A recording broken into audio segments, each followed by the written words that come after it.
Breaking news చూస్తున్నాము. America Iran యుద్ధంలో సంచలన పరిణామం చోటు చేసుకుంది. ఇరు దేశాల మధ్య ప్రస్తుతానికి యుద్ధం ముగిసిపోయింది అంటూ కూడా ఒక డీల్ కుదుర్చుకున్నారు. తెరుచుకుంది ఒక్కసారిగా స్ట్రైట్ ఆఫ్ హార్మోస్ జలసంధి. ప్రపంచ దేశాలకు సంబంధించిన నౌకలన్నీ కూడా ఫ్రీగా ఆ స్ట్రైట్ ఆఫ్ హార్మోస్ నుంచి అవి వెళ్ళవచ్చు అంటూ స్వయంగా ప్రెసిడెంట్ డొనాల్డ్ ట్రంప్ ట్వీట్ చేశాడు సోషల్ మీడియా మాధ్యమంలో. ప్రపంచ దేశాలకు సంబంధించి ఆయన ఉద్దేశిస్తూ అమెరికా నౌకాదళ దిగ్బంధనాన్ని ఎత్తివేస్తున్నట్లు వెల్లడించారు ప్రెసిడెంట్ ట్రంప్. అలాగే ప్రపంచ నౌకలన్నింటినీ కూడా ఉద్దేశించి, ప్రపంచ దేశాలకు సంబంధించిన నౌకలను ఉద్దేశించి ఆయన మాట్లాడుతూ ఇంజన్లు స్టార్ట్ చేయండి అంటూ ట్రంప్ పిలుపునిచ్చాడు. 60 రోజుల పాటు మళ్ళీ ఈ కాల్పుల విరమణ ఒప్పందం అమల్లోకి రాబోతుంది. ఖతర్ దేశం మధ్యవర్తిత్వంతో మొత్తానికైతే యుద్ధం 60 రోజుల పాటు ప్రస్తుతానికి దాన్ని విరమించారు. కాల్పుల విరమణ కొనసాగిస్తున్నారు. సో అధికారిక శాంతి ఒప్పందంపై 19న స్విట్జర్లాండ్లో ఇరు దేశాలు అంటే అమెరికా ఇరాన్కి సంబంధించిన ప్రతినిధులు అక్కడ కలుసుకొని సంతకాలు చేస్తారంటూ కూడా పాక్ పిఎం వెల్లడించారు. స్వాగతిస్తున్నాను ఈ 60 రోజుల సీజ్ ఫైర్ని అంటూ పాక్ పిఎం కూడా వెల్లడించడం జరిగింది. మరోపక్కన యుద్ధం ముగింపుతో చమురు సరఫరా సాధారణ స్థితికి వచ్చే అవకాశం ఉన్నట్లు తెలుస్తుంది. మొత్తం మీద డొనాల్డ్ ట్రంప్ చేసిన ఆ ట్వీట్ని రైట్ సైడ్ బాక్స్లో మనం చూస్తున్నాం. దానికి సంబంధించి ఒకసారి ఆ ట్వీట్ని కూడా మీకు చదివి వినిపించే ప్రయత్నం చేస్తా. The deal with the Islamic Republic of Iran is now complete. Congratulations to all. I hereby fully authorize the toll free opening of the strait of Hormuz. So first పాయింట్లో ఇస్లామిక్ రిపబ్లిక్ ఆఫ్ ఇరాన్తో deal complete అయిపోయింది, అంటే పూర్తి అయిపోయింది అంటూ మొదటి లైన్లో చెప్పే ప్రయత్నం చేశాడు. రెండో లైన్లో స్ట్రైట్ ఆఫ్ హార్మోస్ ఇప్పుడు టోల్ ఉండదు, దానికి ఎలాంటి ఛార్జెస్ వర్తించవు. గతంలో మనందరికీ తెలుసు సుమారు ఒక 5 కోట్ల నుంచి 10 కోట్ల రూపాయలు ప్రతి షిప్ పైన ఇస్లామిక్ రిపబ్లిక్ ఆఫ్ ఇరాన్ వసూలు చేస్తూ ఉండే. ప్రస్తుతానికి ఆ టోల్ని విధించరు. యథేచ్ఛగా స్వేచ్ఛగా ప్రపంచంలో ఉన్న ఓడలన్నీ కూడా తిరగవచ్చు స్ట్రైట్ ఆఫ్ హార్మోస్ గుండా అంటూ. దాని తర్వాత simultaneously herewith authorize the immediate removal of United States naval blockade. ఇరాన్కి సంబంధించిన పోర్ట్స్ని అమెరికా దళాలు బ్లాక్ చేసి ఉన్నాయి గతం నుంచి. వాటన్నిటినీ కూడా ఇమీడియట్గా తొలగించేస్తున్నాము అంటూ ట్రంప్ చెప్పుకొచ్చాడు. అలాగే ప్రపంచ దేశాలకి ఆయన పిలుపునిచ్చే ప్రయత్నం చేస్తాడు. లాస్ట్ లైన్లో మనం చూస్తే కనుక ships of the world start your engines, let the oil flow. President Donald J Trump. So మొత్తం మీద ప్రపంచ దేశాలను ఉద్దేశించి ఆయన మాట్లాడుతున్నారు. మరి ముఖ్యంగా నిన్న ట్రంప్కి 80 సంవత్సరాల వయసు. నిన్న ఆయన బర్త్డే అవ్వడం, ఆ బర్త్డే రోజే ఈ డీలు కుదరడంపై కూడా అమెరికాకు సంబంధించి మరి ముఖ్యంగా రిపబ్లికన్ పార్టీకి సంబంధించిన మెంబర్స్ అందరూ కూడా సంతోషాన్ని వ్యక్తపరిచారు. ట్రంప్ ఆయన పుట్టినరోజే ఈ డీల్ కుదరడానికి కూడా స్వాగతిస్తున్నారు. దీంట్లో మనం గమనించాల్సిన విషయాలు ఏంటంటే లెబనాన్తో పాటు ఇరాన్కి సంబంధించిన ప్రాక్సీ కంట్రీస్ ప్రాక్సీ మిలిషియా ఏదైతే ఉందో వాటన్నిటిపైన కూడా సైనిక చర్యలు, అంటే ఇజ్రాయెల్ లెబనాన్ పైన దాడులను కూడా నిలిపివేయాలి. ఆ అంశాలను కూడా దీంట్లో పొందుపరిచినట్టు కూడా తెలుస్తుంది. ఈ అంగీకారంతో 60 రోజుల పాటు కాల్పుల విరమణ ఒప్పందం అమలులోకి రానుంది. ఈ కాలంలో మరి ఇరు దేశాల మధ్య మరింత శాంతి చర్చలు కూడా నిర్వహించబోతున్నారు. న్యూక్లియర్ డీల్ కూడా జరగబోతుంది. మొత్తంగా ఇరాన్ తన మీద ఉన్న శాంక్షన్స్ని తొలగించాలి. అలాగే బిలియన్స్ ఆఫ్ డాలర్స్, ఇరాన్ ప్రభుత్వానికి సంబంధించి బిలియన్స్ ఆఫ్ డాలర్స్ ప్రపంచ దేశాల బ్యాంకుల్లో ఎలాగైతే ఫ్రీజ్ అయిపోయి ఉన్నాయో వాటిపైన కూడా ఆంక్షలు తొలగించాలి అంటూ కూడా ఇరాన్ ప్రధానంగా మొదటి నుంచి ఆ డిమాండ్లను ముందుకు తీసుకొచ్చే ప్రయత్నం చేస్తుంది. మరోపక్కన అమెరికా ప్రధాన డిమాండ్ ఇరాన్ దగ్గర ఉన్న న్యూక్లియర్ అంటే యురేనియంకి సంబంధించిన నిల్వలు ఏవైతే ఉన్నాయో ఆ నిల్వలన్నింటినీ కూడా ఇంటర్నేషనల్ అటామిక్ ఎనర్జీ ఏజెన్సీకి ఇచ్చేయాలి. ఎలాంటి న్యూక్లియర్ ప్రోగ్రామ్ అంటే అణుబాంబుని తయారు చేసే ప్రయత్నం ఇరాన్ చేయకూడదు అంటూ చేయనంటూ కూడా హామీ ఇవ్వాలి అనేది అమెరికా ముందు నుంచి కోరుతున్న డీల్ అని చెప్పొచ్చు. అయితే ఈ డీల్ తాలూకు మరిన్ని వివరాలు బయటకు రావాల్సి ఉంది. ఖతర్ అనే దేశం ఆ మీడియేషన్ చేసి ఈ ఒప్పందాన్ని ఖరారు చేసినట్టు తెలుస్తుంది. ఖతర్కి సంబంధించిన ప్రతినిధులు ఇరాన్లోని తెహరాన్కి వెళ్ళి సుమారు 15 గంటల పాటు చర్చలని జరిపారు. ఆ 15 గంటల పాటు చర్చలు జరిపిన తర్వాత ఒక మెమరాండంని ఇరాన్ ప్రభుత్వానికి సంబంధించిన ప్రతినిధులు ఒక మెమరాండంని ఇచ్చే ప్రయత్నం చేశారు. అమెరికా ఇచ్చిన మెమరాండంని ఇరాన్కి సంబంధించిన ప్రతినిధులకి ఈ ఖతర్ దేశానికి సంబంధించిన మీడియేషన్ వ్యక్తులు వాళ్ళు దాని ఇరాన్కి సంబంధించిన ప్రతినిధులకు చెప్పే ప్రయత్నం చేశారు. మొత్తం మీద శాంతి ఒప్పందం పూర్తయిపోయింది. ఇరాన్ పైన ఆంక్షలను తక్షణమే ఎత్తివేస్తున్నట్లు ట్రంప్ స్వయంగానే ప్రకటించారు. హార్మోజ్ని వెంటనే తెరవాలంటూ కూడా సోషల్ మీడియాలో ఆయన ఒక పోస్టును పెట్టడం జరిగింది. మొత్తం మీద ఈ పోస్టుతో మరి ప్రపంచ దేశాలకి సుమారు 20% ఆయిల్ ఇక్కడి నుంచే వెళ్తుంది.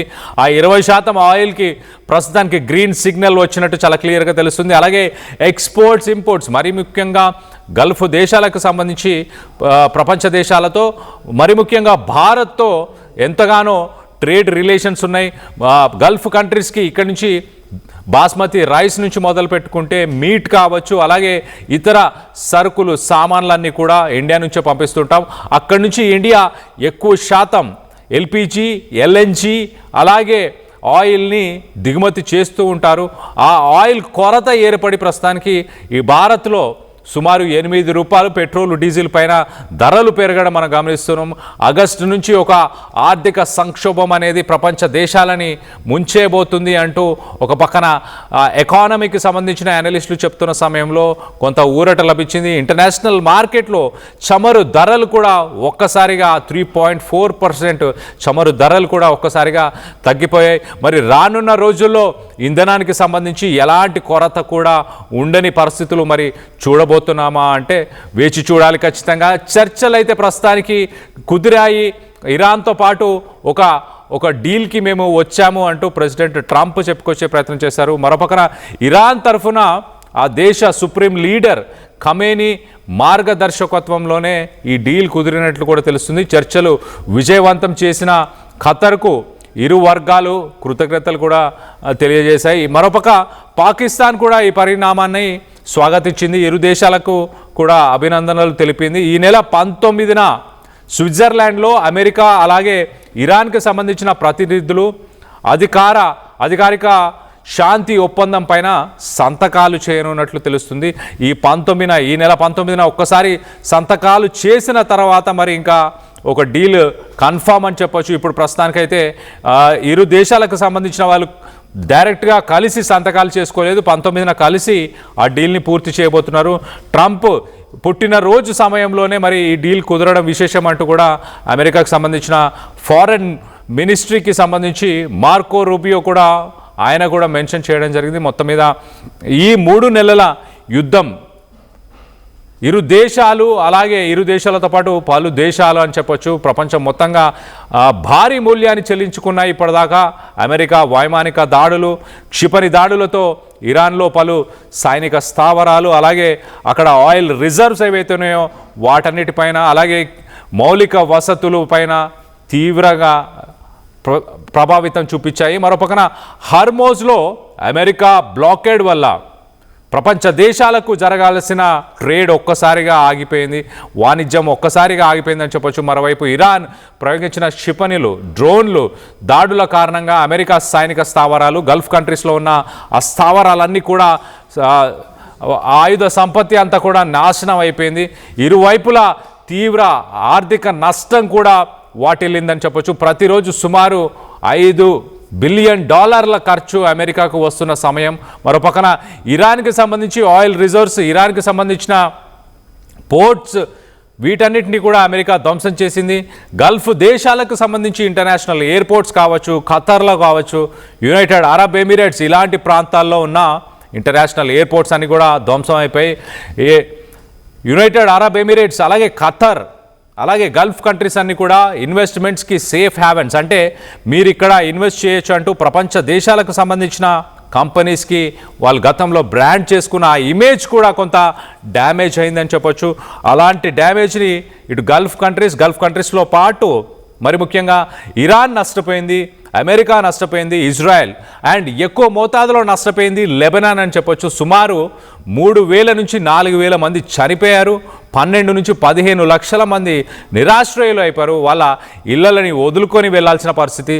సో మొత్తంగా లెబనాన్లో ఎక్కువ మంది చనిపోవడం జరిగింది. దాని తర్వాత ఇరాన్లో కూడా సుమారు 3,000కు పైగా అక్కడ ప్రజలు చనిపోవడం జరిగింది కొంతమంది. సో మొత్తం మీద ఇరాక్ అలాగే గల్ఫ్ కంట్రీస్లో కూడా కొంతమంది చనిపోయారు. ఇజ్రాయెల్కి సంబంధించిన సోల్జర్స్ కూడా కొంతమంది చనిపోయారు. మొత్తంగా చూసుకుంటే సుమారు ఒక 8 నుంచి 9,000 మంది ప్రజలు ఈ దాడుల్లో చనిపోవడం జరిగింది. అలాగే లక్షలాది మంది నిరాశ్రయులు అయిపోయారు, వాళ్ళ ఇల్లు లేని పరిస్థితి, మౌలిక వసతులు లేని పరిస్థితి, కొన్ని లక్షల కోట్లని ప్రపంచ దేశాలు కూడా నష్టపోవడం జరిగింది. సో మొత్తం మీద యుద్ధానికి ముగింపు పలికాము. ఇంకా ప్రపంచ దేశాలకు సంబంధించిన షిప్స్ అన్నీ కూడా ఇంజన్స్ని స్టార్ట్ చేయండి అంటూ ట్రంప్ స్వయంగా సోషల్ మీడియా మాధ్యమంలో ట్వీట్ చేశాడు. దీనికి సంబంధించి మీరేమనుకుంటున్నారు? యుద్ధం ముగిసిందనే మీరు భావిస్తున్నారా? ఈ నెల 19న సంతకాలు జరిగే లోపే మళ్ళీ తీవ్ర పరిణామాలను చోటు చేసుకునే అవకాశం ఉందని మీరు భావిస్తున్నారా? ట్రంప్ మాటలని నమ్మొచ్చని మీరు భావిస్తున్నారా? ఇప్పటిదాకా ఫిబ్రవరి 28 నుంచి ఇప్పటిదాకా మనం ఒకసారి చూస్తే కనుక ట్రంప్ 38 సార్లు యుద్ధం ముగిసింది, ఒక డీల్కి వచ్చేసాము అంటూ ట్రంప్ ఇప్పటిదాకా 38 సార్లు చెప్పడం జరిగింది. దీనికి సంబంధించి మీ అభిప్రాయం ఏంటి? ఈ యుద్ధంలో ఎవరు గెలిచారని మీరు భావిస్తున్నారు? అమెరికా లాంటి ఒక సూపర్ పవర్ని ఎదుర్కొంది ఇరాన్ కాబట్టి ఇరాన్ గెలిచిందని మీరు భావిస్తున్నారా? ఎప్పటికైనా ఇరాన్ మెడల్ని అమెరికా ఒక సూపర్ పవర్ వంచింది కాబట్టి ఇరాన్ పైన అమెరికా గెలుపొందిందని మీరు భావిస్తున్నారా? మీ అభిప్రాయాలు ఏంటనేది కింద కామెంట్ రూపంలో తెలియపరచండి. Bringing the industry expertise to the classroom. KL deemed to be university. చిన్న చిన్న ఆనందాలు 35 ఏళ్లుగా నా జీవితంలో లేవు. 35 ఏళ్లుగా నేను డైపర్లలో బ్రతికాను. 6 సెంటీమీటర్ల ఫిస్టులా నా మూత్రాశయంలో లీక్ కారణమైంది. ఎవరూ నాకు సహాయం చేయలేకపోయారు. AINUలో వైద్యులను కలిసే వరకు అక్కడ వారు రోబోటిక్ శస్త్రచికిత్సతో నాకు పరిష్కారం ఇచ్చారు. వారు నా ఆత్మవిశ్వాసాన్ని కూడా తిరిగిచ్చారు. Precision care makes it possible. The Center for Robotic Surgery at AINU